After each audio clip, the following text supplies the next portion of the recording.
Welcome to the Mr. Feels podcast, where we talk anything and everything mental health related. I'm your host, Tyler May. And I'm your other host, Laura Benson. And today we're going to be talking about a few topics with our guest, Nathan Barnett.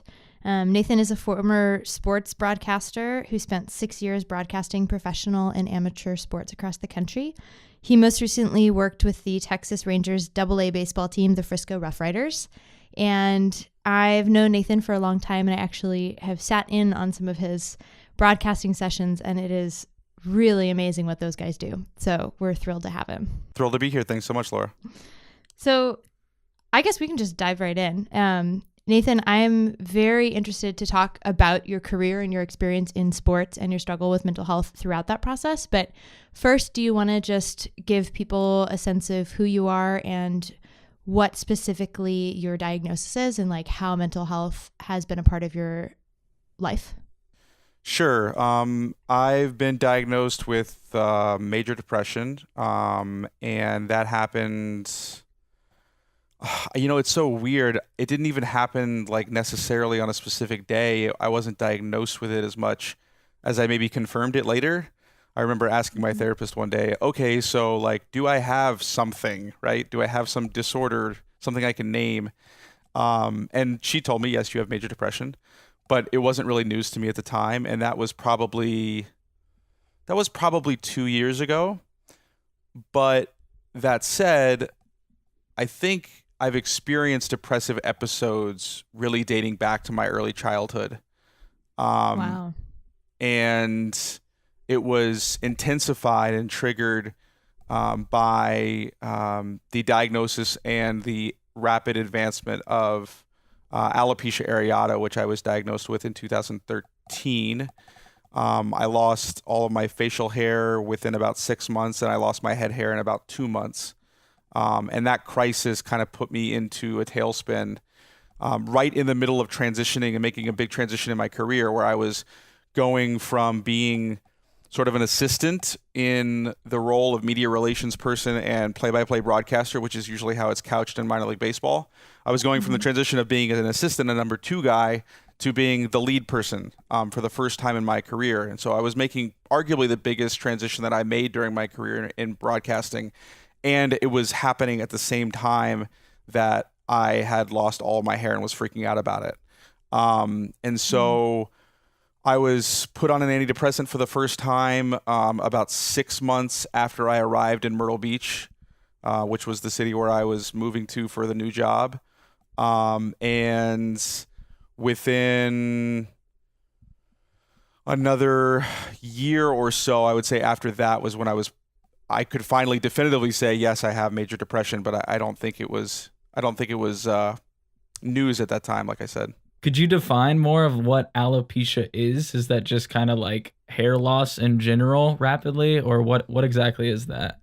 Alopecia as a term is sometimes used to any sort of hair loss. Alopecia areata is an autoimmune disorder and doctors really don't have a great sense of what's happening, but essentially the immune system is suppressing hair follicles from growing hair and or weakening them to the point where they fall out.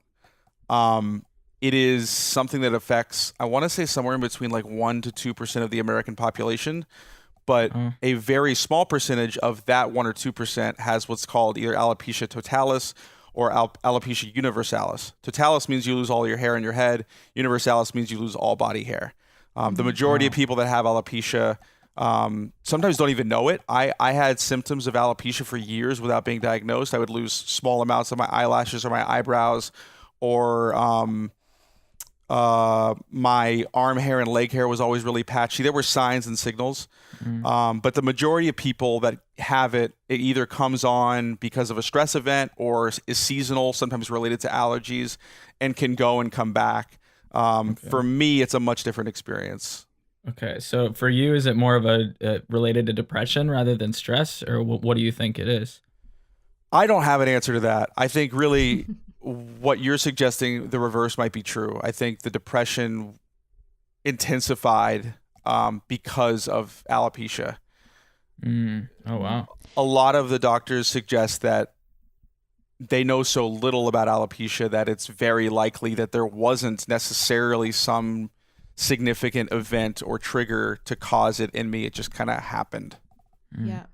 And so during that time, were you were on video, on camera a decent amount, right? Like, was that part of kind of what spurred you into a little bit more of the depression? Like, I remember talking to you back when this was happening about a lot of that. You mentioned the shift of identity. Was being kind of in a public role part of what made it so difficult, you think? Absolutely. In some ways, it made it easier to function because I went from this, and when I first started losing my hair, and I don't even know if I would call it a depression. I was in such crisis and such fear that I don't even know that I would describe it as what I would now describe as a depressive episode. It was more like survival mode. It was fight or flight. I went from that to arriving in Myrtle Beach, in a town where I knew no one and I didn't know anyone on the staff, and I had to hit the ground running and start working. So in some ways, having to be the public face of a franchise like that forced me to cope with what I was dealing with, at least on a surface level, to be able to function.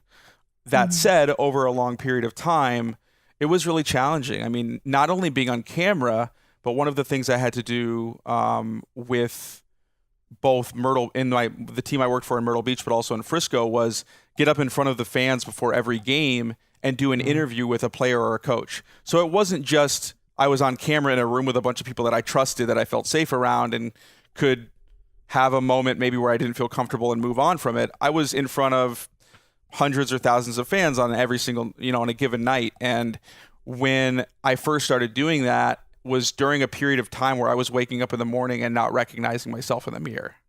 Wow. Oh, man. Wow. And is that basically just like you putting on a face every time that you go out there? Were you able to compartmentalize it a little bit? I think being so busy, I was able to compartmentalize some of it, but there were days where it was at top of mind. And I think that spending, at that point, 4 years in broadcasting, I learned to either compartmentalize or sort of just overcome a lot of things that I was feeling because I had a job to do. Especially broadcasting baseball, where you can be on the air by yourself for 3.5 or 4.5 or 5.5 or 6.5 if it goes 17 innings, straight hours. I can't even imagine. Straight like hours. Oh no! Oh man, 1 hour is enough on this podcast. I don't know if I can keep going on this. Oh man.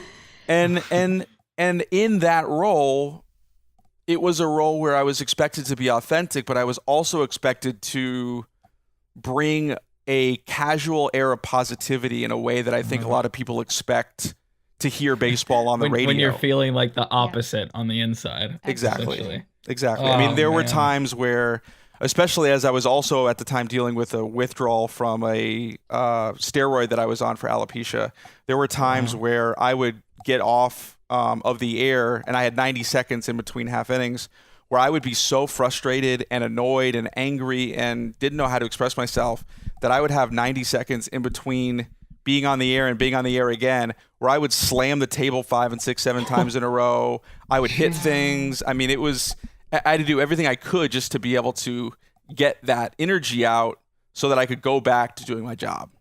Oh, man, how did people respond to that? Well, when I did it on the radio side, no one knew. I mean, there was one guy in the radio booth with me who I was really upfront with about what I was going through, and he knew. So he knew what I was doing. Okay.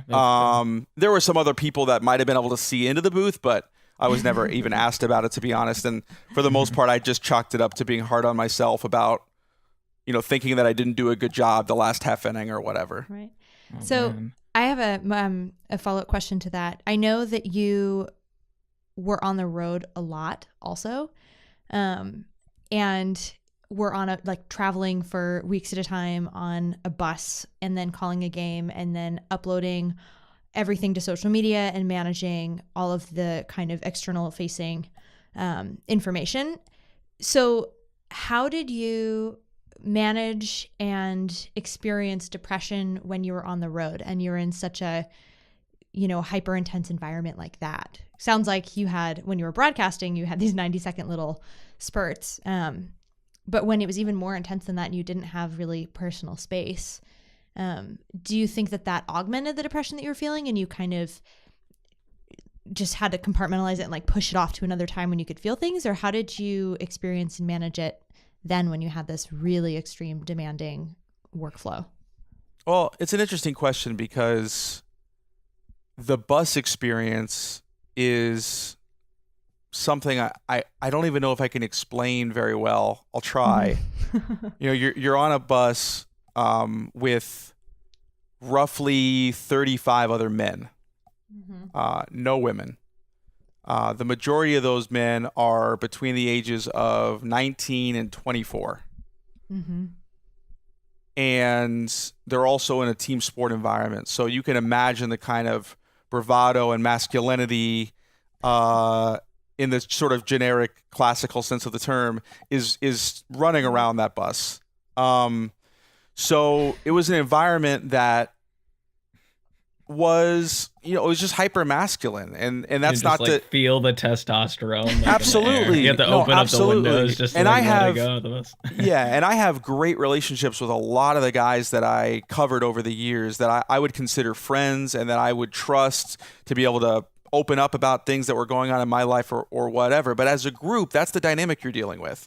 At the same time, it's a bus, and a lot of the times it's overnight and it's long hours.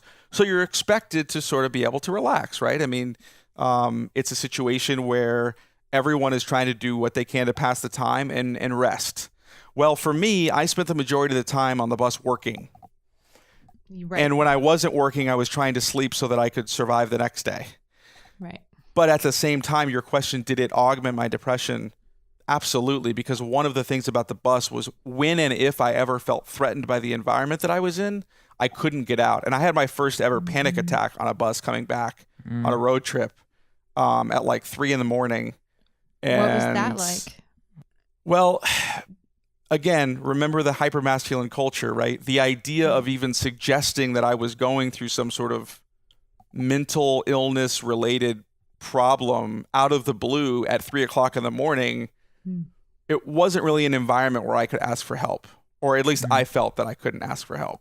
Even though there's a trainer on the bus and he would have probably been helpful, it just wasn't really the kind of conducive environment that I felt safe to even admit that I was having it. So before eventually I got some medication that was able to help me in these kinds of situations moving forward, I went through every possible coping mechanism I could imagine. I tried to listen to music. I tried to meditate. I tried to text friends as an outlet. I did everything I could, but it was extremely challenging. And one of the things that you guys touched on, I think, in the first episode really well was the isolation of depression and how it could feel alone. For me, that was layered by the fact that I was alone in my role on that bus and with that team. When I'm traveling with the team, I'm still a member of the organization, but there is an understood sort of, I don't want to necessarily say distrust, but there is a separation between my position and the team. Even though I traveled with the team, it was very much clear that I was not a part of that team. And that's not to say because they treated me in a way that made me feel not part of them. That's just the nature of the role. Right. Yeah. And what Laura, one of the things you asked in your question too, is how did you deal with being on the road and not necessarily just the bus, but all that time that you have when you're in foreign cities and things like that. Right. It was a very, very lonely experience. It was better this past season, the last year that I worked in the business, because I had a broadcast partner that traveled with me a lot of the time. But even then, it's not someone, and to this day, I mean, he might end up listening to this episode and finding out about my depression. He doesn't know about it. So, wow. And you guys shared hotel rooms and stuff, right? Absolutely. Yeah. So you were really holding it together. I mean, the only times when they were traveling with me, I would maybe step out into the hall and make a phone call and do whatever I could to make it seem normal, right. In the sort of non-mental illness kind of normal kind of way.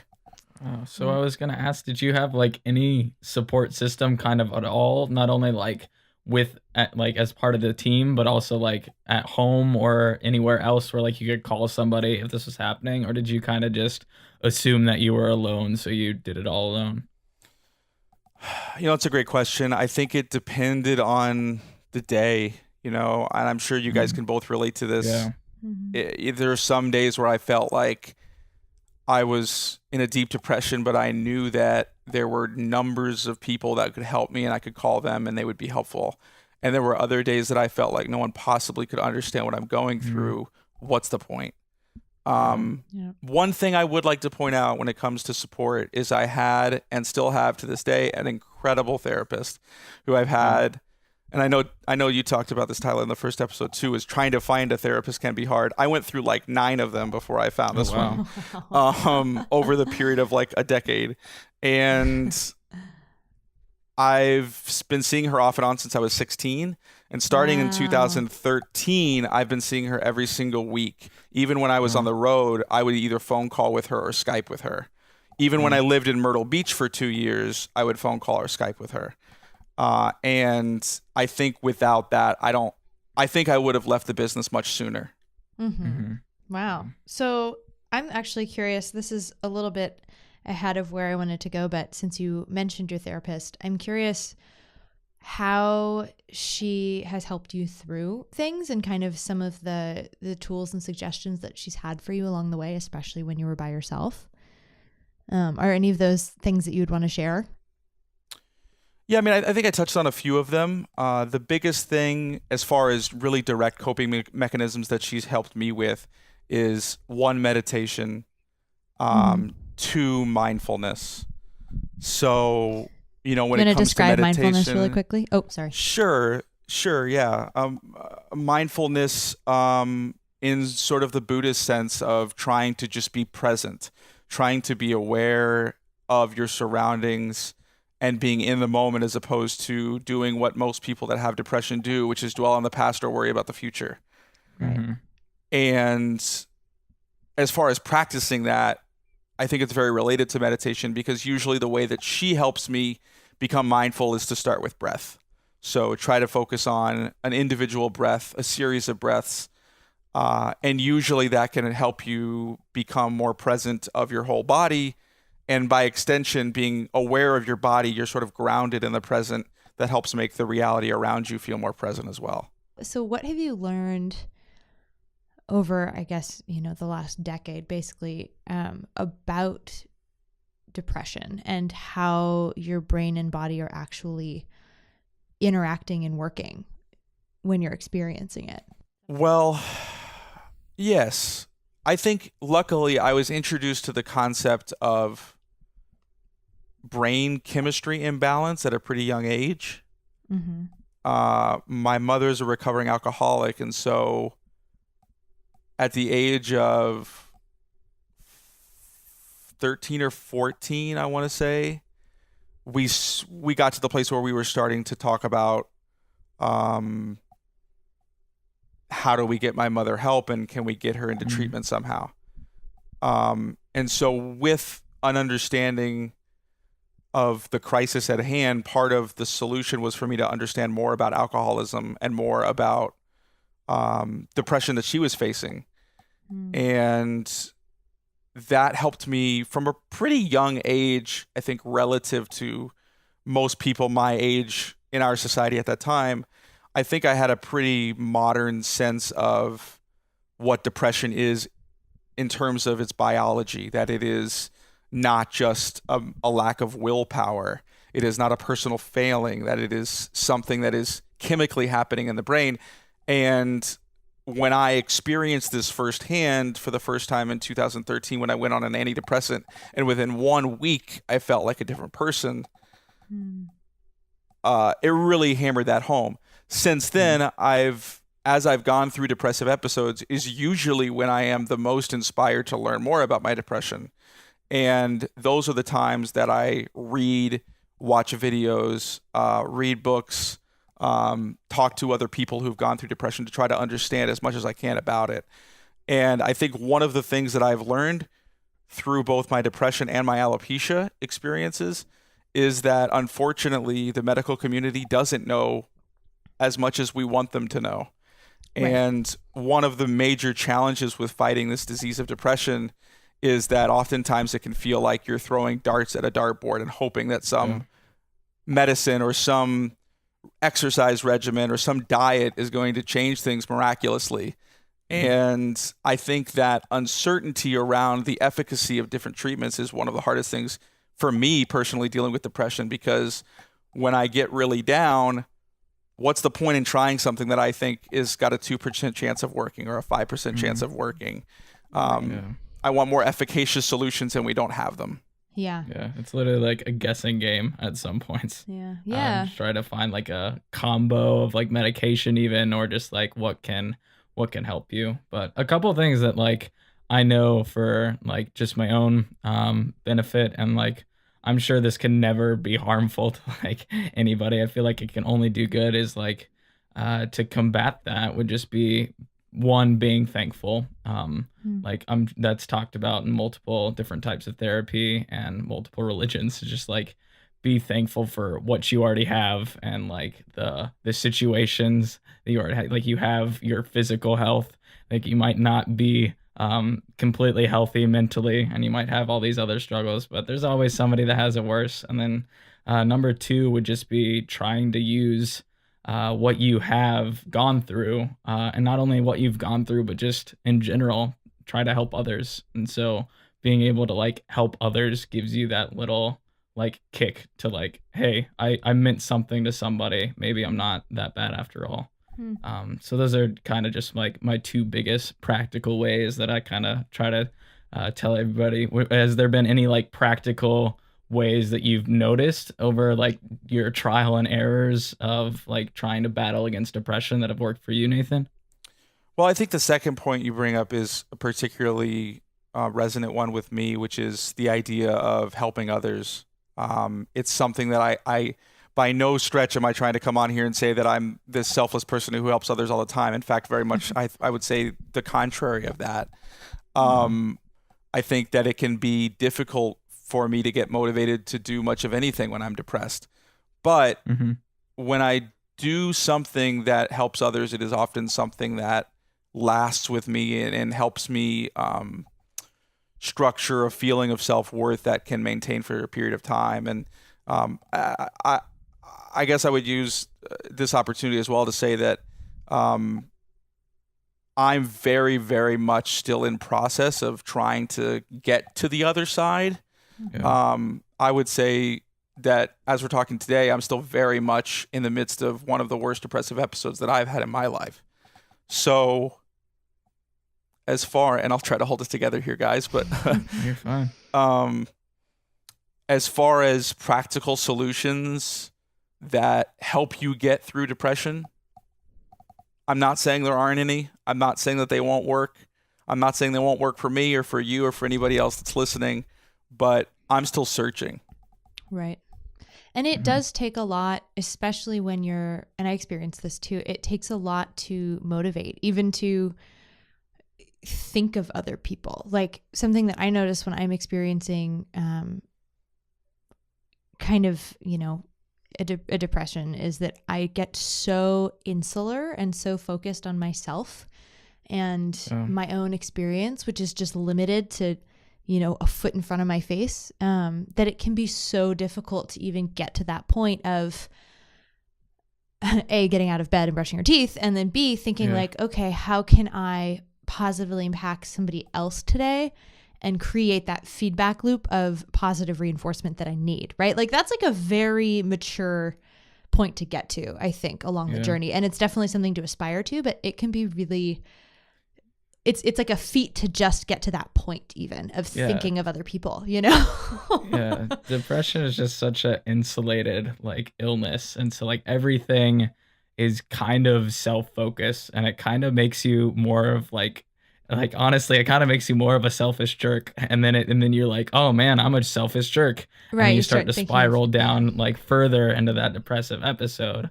Right. And like, it's just like, you just gotta like I know Laura talks about like managing it and like dealing with like how in other ways I relate more of like on the fighting end of like you gotta fight it. And when we had what's his face on Edward of How to ADHD, he was he was talking about like how he would like literally like put the armor on, and that's more kind of as like a depression, in a depression sense of like, how do I go out and face the world? Like I have to put like this armor on, and like sometimes that's not always a good thing. But like Yeah, I basically like experienced that.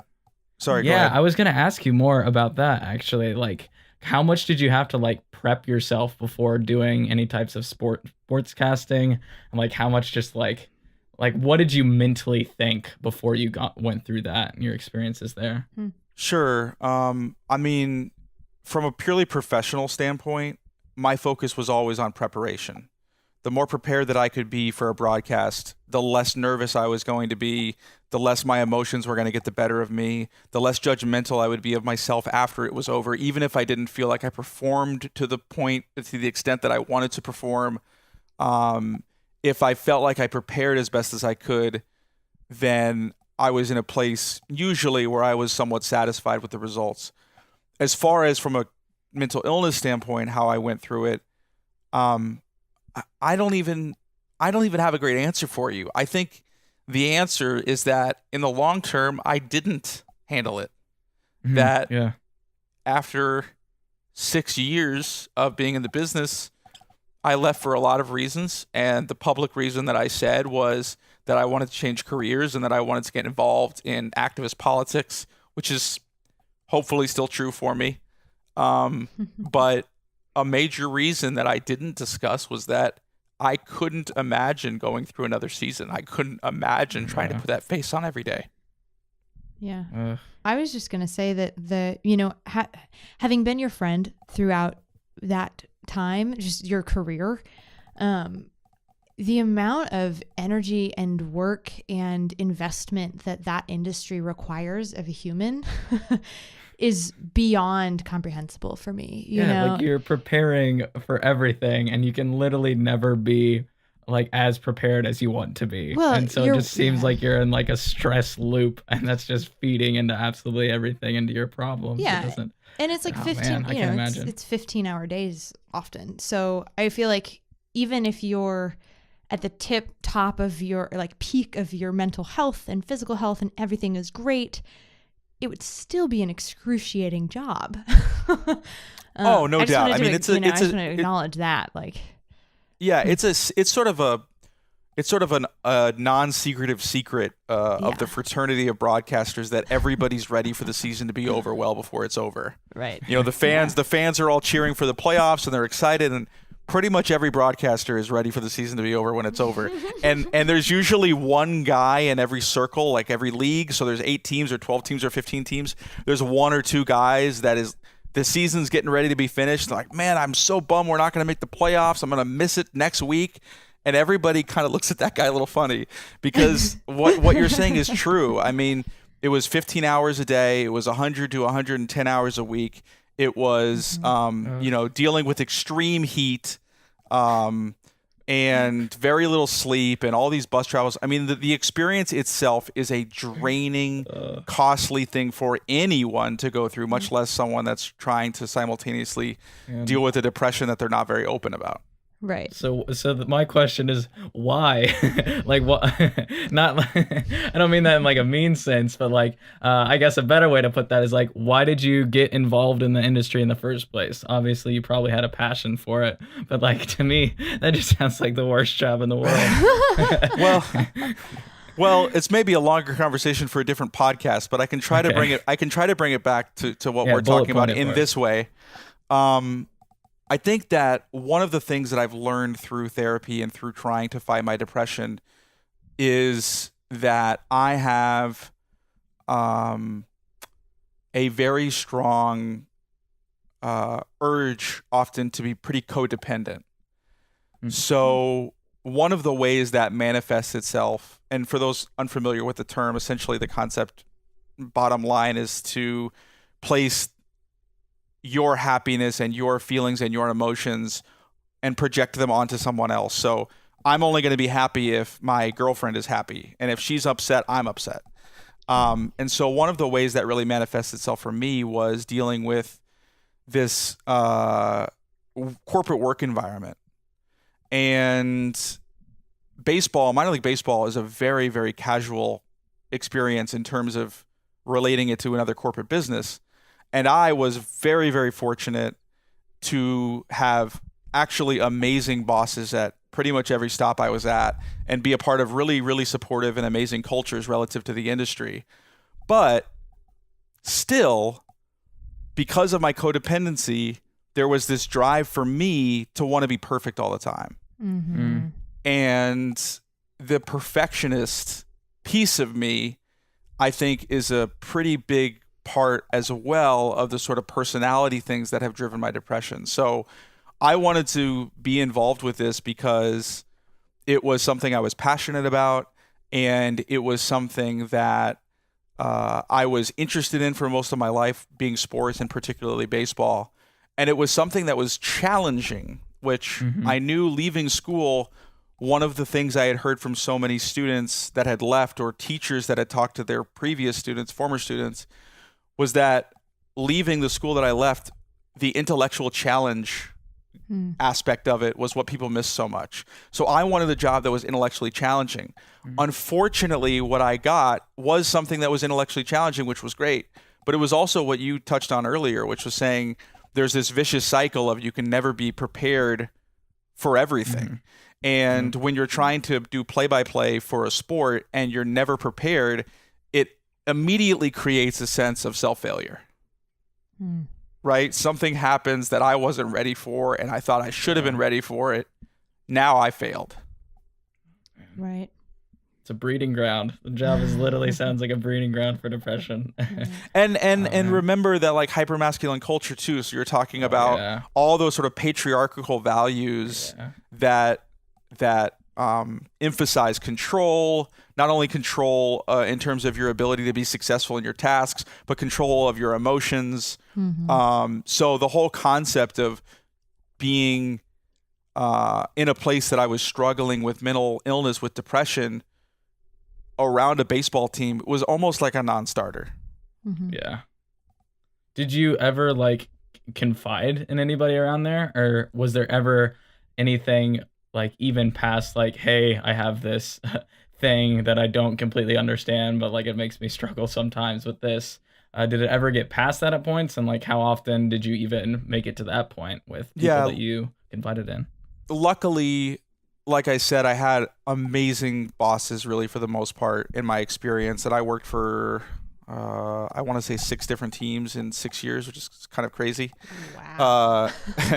I worked for the same baseball team a couple of times, but I also worked for a hockey team, and I did some amateur stuff.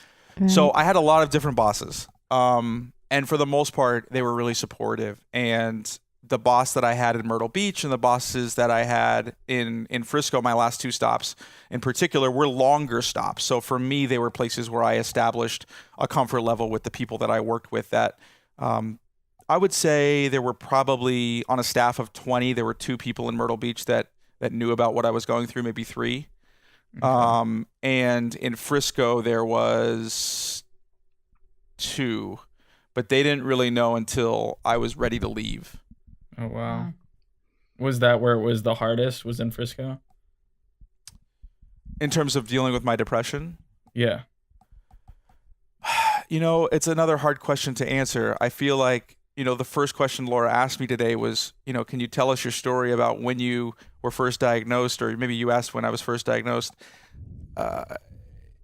My experience of how hard my depression has been is also a really complicated question to answer. I mean, the 2 periods that I think about as the most challenging are roughly the last year as one of them, and the other being when I first lost my hair. But as I described that, it didn't really feel like a depressive episode because it was more of a fight or flight. So it was trauma that you were experiencing, it sounds like. Right. Yeah. So in Frisco, was it the worst that it ever was? Maybe, but it definitely wasn't because of Frisco. I think it was, as I suggested before, I didn't really deal with this very well. And I think after 6 years, just kind of wore me thin. I have a similar experience as far as just like just going down that road of just like kind of hating myself consistently and just doing it so often that like I just never talked to anybody about it, and I began to think that that was normal. And like once you are in that rut for a while, it just stays there and it becomes the new normal. And so Right. you just kind of get stuck Right. unless somebody is able to bring you out, or something or whatever you turn to. And like it's always going to be a consistent problem. But I mean, there's definitely always hope, and there's definitely always coping mechanisms. Right. And like everybody goes to kind of something different. And like luckily enough, like I was able to like have my faith sustain me, and like it was just such like a welcoming like community, even like opening up to kind of the church, which is known for like being very like against kind of like mental illness, and like usually thinking that it's not even a thing. But like if you just like are willing to open up about things with an honest heart, people are more likely to listen out. And the people who aren't, you don't really want in your lives anyways. So why not try? Because having a support system is just so important. Because without that, you go further and further into depression, Yeah. and you feel further and further alone. Right. And it's just not a good place to be, as we all know. Right. Yeah. I'm curious. I know, Nathan, I know that at one point you changed your diet. Was that mental health related? Like, I know that I'm curious kind of what you've tried and what's worked and what hasn't worked. You mentioned mindfulness and a few other things, and therapy, obviously.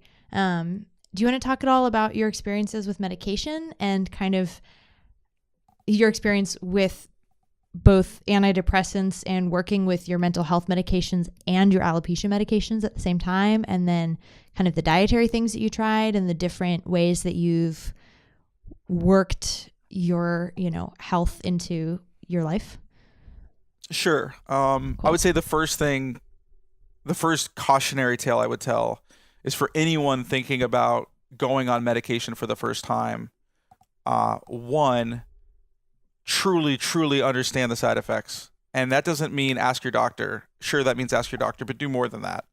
Research the drug, learn about it. Yeah. And learn about withdrawal symptoms, because I have experienced withdrawal from medications that I've been on multiple times. I'm actually going through it again right now, which I can touch on.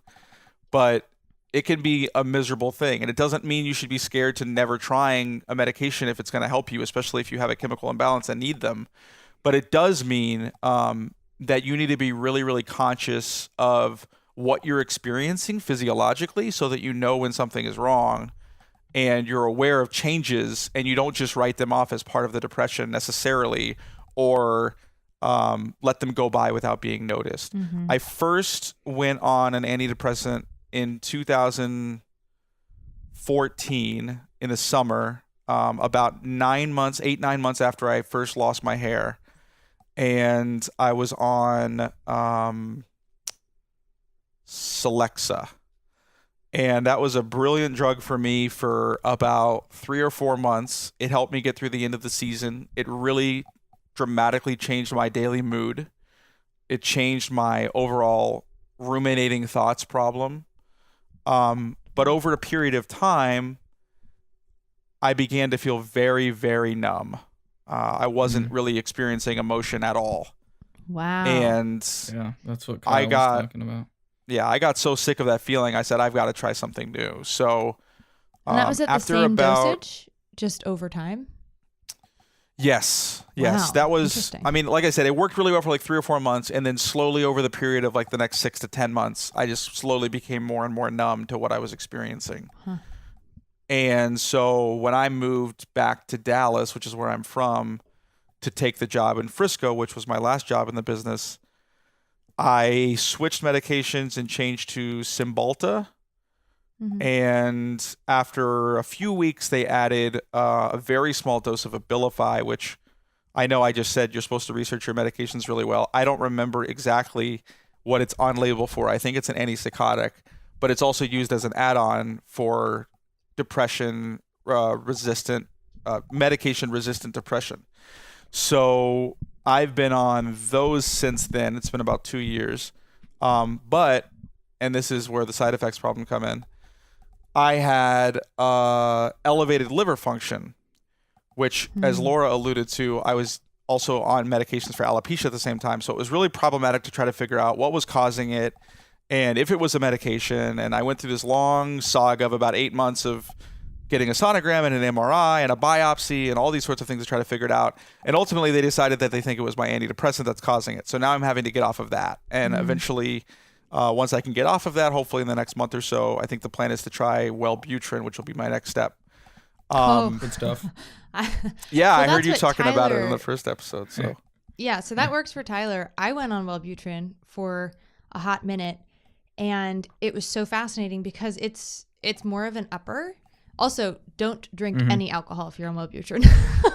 I didn't have a personal experience, but it's really reactive with alcohol, and if you drink a lot, it can like react really strongly. I actually had the pharmacist like called me when I first got on it, and they were like, just to let you know, be really careful. Don't drink with this because it really interacts. Which makes sense, right? Alcohol affects your brain. So does these other drugs. Right. But anyway, I went on Wellbutrin. It was so interesting because I think it's great for people who experience depression. But if you are more on that bipolar spectrum like I am and you have the highs, it can actually flip you into a manic episode. And that's what I experienced. And about 4 days into being on this episode, on the medication, I was fully manic. Like I was talking really fast. I was super excitable. I was really, really agitated. And I called my shrink. And this is, the thing with medication is like, if anything shows up like that and your mood switched, call your doctor immediately and talk to them. Yeah. right. And she was like, go off of it. Just go off of it. You're fine. It's only been 4 days. Stop. And I stopped, and within 48 hours, I was totally back to normal. Nice.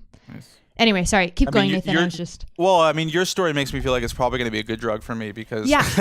Yeah. I think I need the upper piece. Right. Yeah. And in fact, one thing I didn't even mention is within the last 8 months, I got started on stimulants. So I was taking Adderall for a while, which I never have taken in my life. Never was diagnosed with ADD or ADHD.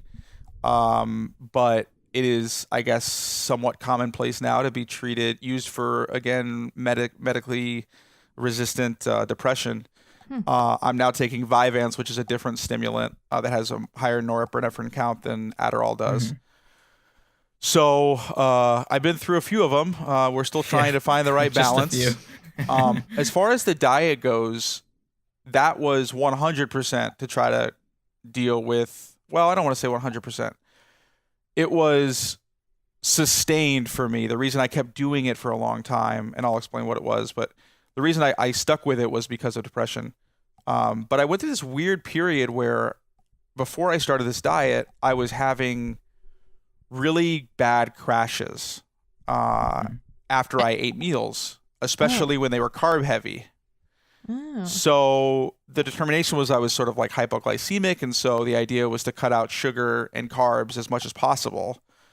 And the doctor that I saw suggested that I try a paleo diet, sort of get rid of basically everything and sort of slowly reintroduce some things that might cause some reaction. And the hope as well for that, I guess there was a small piece as well that maybe it would help the alopecia, because one of the things that a lot of the like sort of guru-y, sometimes pseudoscience-y food doctors will tell you is that it's all about inflammation in your body. And so the more inflammatory foods you eat, the more it's going to cause inflammation, and alopecia is an inflammatory disease. So Right. I've heard that too. the idea is maybe a diet would help it as well. That was a very challenging diet to be on when I was traveling around the country on a bus all the time. Yep. But I stuck with it for almost a year. I'd say about 8 months, and I gave up on it about 2 months into this most recent depressive episode that I'm still going through right now, in part because I couldn't really motivate myself to go to the grocery store, much less cook.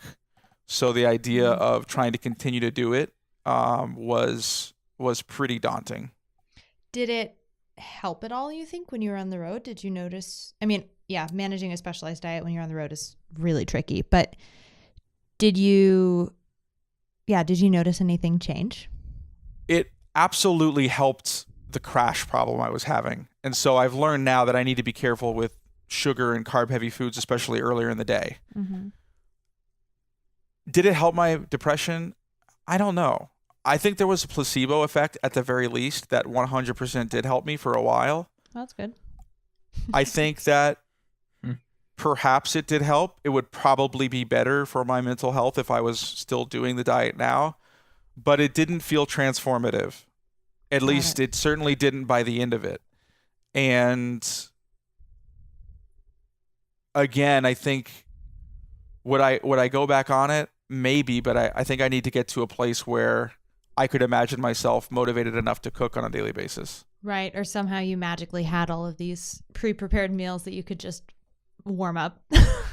Right. Like, or I go back the to the baseball diet, which was because I couldn't cook because I didn't have a kitchen. I was eating a lot of raw food all the time. So it was like and 18 Tonka apples bars, right? every day and a lot of avocados and almonds and things like that. Yeah. Huh. Yeah, I kind of want to circle back to, you said that you were with the same therapist since you were like 16. Yes. So like how, was there any like event or anything that like initially caused that? And do you think there's anything like in your upbringing that may have like developed further your depression at all? That's a very easy answer. Yes. I went to my first therapist in the wake of my parents telling me and my sister that they were getting divorced when I was 10. Right. And that was the first time I ever saw a therapist. My sister and I went in together. We went to a few sessions together, and eventually my sister 10-year-olds? I was 10, she was 12, yeah. Okay. And your parents set up those maybe- sessions for you? Yes. Wow. Maybe I was 12 and she was 14. It was somewhere in that range. Okay. That's still really young. And my sister didn't really like it and stopped going after a while. And I ended up seeing my own therapist for about 2 years and then stopped as I had worked through a lot of stuff. And then as I got to high school and the sort of high school anxieties came and the girlfriend drama came, I started looking for someone else. And I went through at least 3 or 4 through that cycle before I found the one that I ultimately stuck with. And she has dealt with a variety of different crises for me. From 16 to 18, I saw her, and then I didn't end up going back to her for another like 7 or 8 years. And that was actually before the alopecia. I started seeing her again because I was dealing with, I think, a lot of these sort of codependency things that I brought up earlier, which are 100% driven by, well, maybe not driven by, but at least sort of in the psychoanalytical world.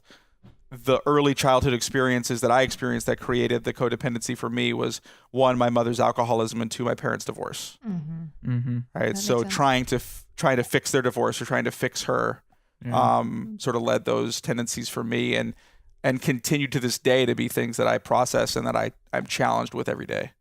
Was that ever like having shame on you or just taking on all that blame on yourself that affected it? Without getting too personal, I think part of it really was trying to do what we all have to do, which is at some point in our lives, we learn that our parents aren't perfect people. Yeah. That they're not the angels of truth that we think they are as infants. And I had to again, not to get too personal, I had to deal with that in a pretty real way when I was 13 or 14 years old. Right. So, I think that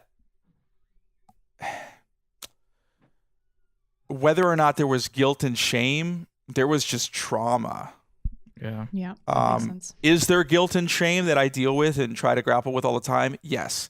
But I'm definitely not the sort of textbook, I blame myself for my parents' divorce kind of case. It wasn't like that for me. That's good. But but that doesn't mean that I haven't dealt with a lot of guilt and shame, especially as it relates to performance and trying to accomplish things. I mean, one of the things I'm dealing with right now is the shame of not having a societally acceptable, normal lifestyle in terms of going to work at 9 and coming home at 5 and having a job and a salary right now that is sort of socially acceptable, and trying to deal with the shame and guilt around the fact that I'm not doing those things. Yeah. Do you think that kind of taking a break, after the last season ended and you resigned essentially, do you think that taking the break is allowing you to have more time and space to focus on and work on your mental health and kind of your personal well-being? Or are you feeling kind of ready for the next thing, even if you don't know what that is? Both. Yeah, both. I feel ready for the next thing every day, but more in an impatient way than in an authentic way. I don't think I'm ready for the next step right now. I want to be ready for the next step. Yeah. In answer to the first part of your question, Laura, do I think this break has allowed me to sort of grapple with my depression in a way that I couldn't have otherwise? I would lean yes. My therapist would scream yes. One of the reasons that I haven't shamed myself into taking the first job I could get was because of this sort of neurotic issue for me of tying my self-worth into my profession. So it's very important to her, for me, that I decide when and how and if I'm working on an individual day for reasons that don't have to do with trying to bolster my self-confidence through the act of doing something. Yeah. Through just achievement. And let me also say that I'm in a financial situation that is privileged to the point that I am not every day facing with the idea that, oh my God, I have to work tomorrow, I'm going to starve, right? So I'm obviously coming from an extreme place of privilege that not everyone else has the luxury of doing. But one of the things I've talked about with my therapist is I am in this situation, right? And we can say that it's unfair, societally, or not, but the reality is the reality. And she thinks that it's been very beneficial for me to not be simultaneously trying to deal with this major depressive episode while also trying to tackle everything else in my life. In fact, arguably impossible. Right? I think that what I am grappling with right now probably should have happened 3 years ago when I first lost my hair, but I didn't have the emotional space or time to do it. Yeah. Yeah, that makes a lot of sense. Do you think that you'll ever want to get back into that sports broadcasting arena? I don't think so, but it's not impossible. I think one of the things that unfortunately I feel now during my depression is that I don't trust myself well enough, that I know myself well enough to be able to answer that question accurately. Yeah. My gut says no. My gut says my heart's not in it anymore. My gut says that when I really decide to latch on to my next career path, as opposed to doing odd jobs here and there, that it's going to be something related to social justice, that it's going to be related to the political world in some way, because it's something I'm very passionate about right now. And I just can't imagine going back into that world because I don't think it's going to give me the kind of meaning that I'm looking for in my life. Yeah. So essentially you're kind of transitioning of like a job that was very like detrimental to you, obviously, and like draining on you, to hopefully in the future to something where you're giving out the output that's positive for other people and to help them. Is that true? I think that's somewhat true. I mean, I don't want people to come away from this conversation thinking that the industry that I was in was inherently malignant for me. Okay. It was challenging, don't get me wrong, but what I started to notice was that really what took over was my depression. In July maybe or June of last year, in the middle of the season. And so what happened was slowly over time, I was caring less and less about my work, and I was less passionate about my work. But I was also caring less and less passionate about everything. Mm-hmm. So when I do get to the other side and I feel like myself again, will I want to be back in that industry? I don't know, maybe. And so I think one of the important things that I hope people can take away from my story is that when you're in the middle of the worst parts of depression, it might feel like everything that you cared about all of a sudden is insignificant. Mm-hmm. But it's not necessarily true that it's insignificant. It's just that maybe at that moment in time, you don't feel as connected to it. Right. And I think I went through a lot of shame and guilt around the idea that I had invested 6 years of my life into this business and I didn't want to do it anymore. And it felt like a major reason I didn't want to do it anymore was because of my depression. And that sucks. Mm-hmm. Yeah. But it's also okay. Yeah. Right? I mean, in the end, like Laura said, this has been a period of time where I've had the opportunity to learn about myself and work through some things that I've needed to work through for a long time that I wouldn't have had the opportunity to. So I guess what I'm saying is if you decide to make a drastic choice about your life because you're going through depression and you know that it's the wrong long-term decision for you, that's okay too. Yeah. Sometimes you have to make the right decision that's going to help you for the next day and not the next year. Yeah. That's true. Oh, yeah, and like I was in the same college for 3 years and then dropped out and basically was like all of that time was now worthless and then going into that. But and like I'm sure you can relate of how that just like leads you to think that these things start to feel pointless when if you have that shift in your frame of mind to like look at it. This is why I'm kind of getting excited for you right now. Like you're at a point where like you can have like endless possibilities of like what is on your horizon.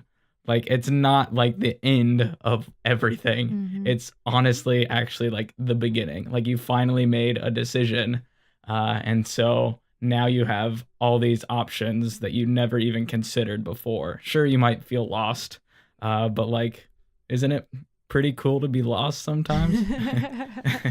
No, I think your point's well taken, and I think it speaks to something I touched on a little bit earlier about identity crisis, which I think if my story, I don't know what you guys are going to title this episode, but one of the major themes for me in my experience of depression is trauma, right? So my parents' divorce is the beginning, arguably, of my first depressive episodes. Mm-hmm. Severe breakups were oftentimes the beginning of depressive episodes for me. Yeah. My hair loss was the biggest driver for the biggest depressive episode that I've experienced in my life. So one of the things I've experienced through the trauma of my hair loss has been this identity crisis, as I described when I first lost my hair, waking up and looking in the mirror and not recognizing myself. As you put it, one of the opportunities that it's given me is said, all right, well, if I'm nothing of what I was before, which is not true, obviously, there are many things that have sustained through the loss of something as superficial as hair. But in the hypothetical thought experiment that I'm gonna give in to my worst impulses that I'm letting myself think about, that I have lost my complete identity. It does still give me the opportunity to do exactly what you said, which is it opens me up to be able to define my identity in a way that is limitless. Yep. And would have been impossible if I was still pursuing the career that I was pursuing, if I hadn't stopped the way that I stopped. And if I hadn't really decided to try to delve deep and figure out a lot of the core issues that I fought with a lot of my life. Yeah. I think that also brings up a point that really resonates with me, which is that mental health, if you're experiencing mental illness and you don't confront it, it doesn't go away. Like Right. and it will become... Avoidance is the worst thing to do. Right. And it will become more and more critical. And if there isn't this, easy time and space in your life built in for you to process and confront emotions and figure out, how your brain is perceiving things and like work through it, sometimes you just have to abruptly stop exactly what you're doing. And you kind of shock your system when you're doing that. And then you just switch your focus into this thing that has been latent for all these years and needs to be confronted. And I had a really similar experience. I had been working in entertainment for years in film, and it was a really similar kind of grinding industry.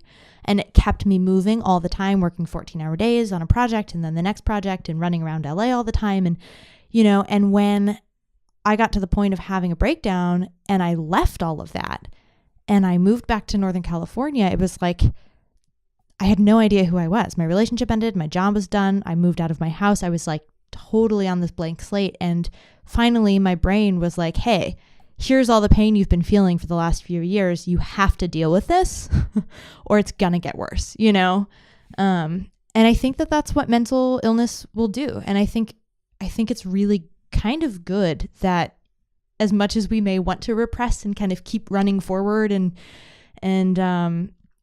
pushing to the next goal and accomplishing things and sticking to our perceived plan, our brains don't let us do it, and our emotions will stop us. And it's just Hopefully, so important. right? Yeah. Right. Yeah. But I think it's so important to listen to things throughout the process and to actually take the time that you need to process. It reminds me of something, of a way that depression has been described to me that I think is so apt, which is that it's like an infection in your leg. It's no totally different. It's a disease. There's biology involved. It's out of your control. And if you don't do anything about it, if you don't see a doctor, if you don't get on medicine, if you don't go to rehab, if you don't do whatever you need to do to get it better, it ain't going to get better. It's going to get worse. Mm-hmm. Exactly. Yeah. And you got to do something. That's for sure. Yeah. Usually the last questions that we ask are like, what is the one thing that you appreciate most about your mental illness? And I feel like you just answered that with like what you went through previously. And then also you already touched on the worst thing I feel about depression. So Hold on though. You asked this question though. You asked this question in your episodes, and I love this segment of your podcast, so I want to answer the question. All right, you want to hit it. You're waiting for it. All right. You take it in whatever order you want. What's the worst or the best thing? I'll let you go. I'll let you loose. Okay. Well, the worst part I think I did touch on, which is that it's just excruciating, right? I mean, it's just terrible. I think that it is a disease that I would wish upon no one, not my worst of enemies. And I think that one of the things that you guys are doing with this podcast, which I think is so great, is mitigating the other worst part of it, which is the silence. Yeah. Which is the stigma. Yeah. I think the best part, unquestionably, has been that it has made me a more introspective person. It has made me search for truth in my life in a way that no other experience could provide enough urgency to make me delve the way that I'm delving into myself now. And it's painful, but I also know that on the other side and through the process, I will be a much more fulfilled and satisfied human on this earth through it. And I feel like mental illness is just a really good refinery to develop us into better human beings. And I think both of you would say the same. Yeah, definitely with empathy. Yeah, but like Nathan, like the way you talk about this and just the way you approach everything in general, and how like people say that we have somewhat good like podcasting voice. Dude, you have got it in the bag. Literally professional. I am not worried about you at all. Of course you're gonna have some problems, like we all do, especially with mental illness, but like with your interests and your skill set and just your passion, and I have nothing but hope for you. Man, that was so good. That last bit, man, I was tearing up a little bit. Oh man, all right, I gotta go cry in my bed for a little bit of happiness. Celebratory post podcast crying. Yeah. You have anything else that you want to say, Nathan? No, I want to reiterate what I said earlier, that I think what you guys are doing here is really meaningful. Probably for both of you, I can imagine, Oh, yeah. as I know that this conversation has been meaningful for me. Mm-hmm. But I just hope that anyone that listens to this can feel some piece of truth. And I know you guys post stuff on your website too, so you can post my contact information up there if anyone wants to reach out to me that Awesome. their story feels somehow related and they just want to have somebody else to talk to. I'm happy to do that. Thank you. Yeah. Go to the mrfeelspodcast.com and we'll have a blog post just about this episode. We'll give a little bit more resources, and we'll even have Nathan write up a little bit and put his contact information if you're interested and want to reach out to him. So thank you so much, Nathan, for being on. It was such a great conversation. If anybody wants to help us out, you can go to patreon.com/MrFeels, where we're donating a percentage of our earnings to a charity of your choice. And so we think that that's really cool to support mental health charities with a mental health podcast. So yeah, we also have, the hope and the goal is, as this grows and expands, that we'll be able to have more community involvement. And that's one of the things that we want to do on the Patreon page, and probably eventually on the blog of the website, is to have, conversations, and so that we can have more exchanges. And you can, and on Patreon, you can comment on that site, and we go there often and we'll make little posts. And, our hope is to expand community and have more conversations that aren't necessarily just us on the podcast, but that involve everybody. Yeah, for sure. And one of the best ways that you can do that also is by rating this podcast on iTunes. We have 0 ratings right now. We're struggling. So if you want to do us a favor, hit us with the rating. I think we can read them off at the end of some episodes. I think that would be really helpful. If you guys have anything that you want to say about the podcast or your personal experiences, we want to share not only the stories of people like Nathan, but also your stories as well. Absolutely. So yeah, thank you so much for listening. We super appreciate it. Mr. Feels is on our own website, Patreon, and Twitter. And thanks for listening. All right, cool.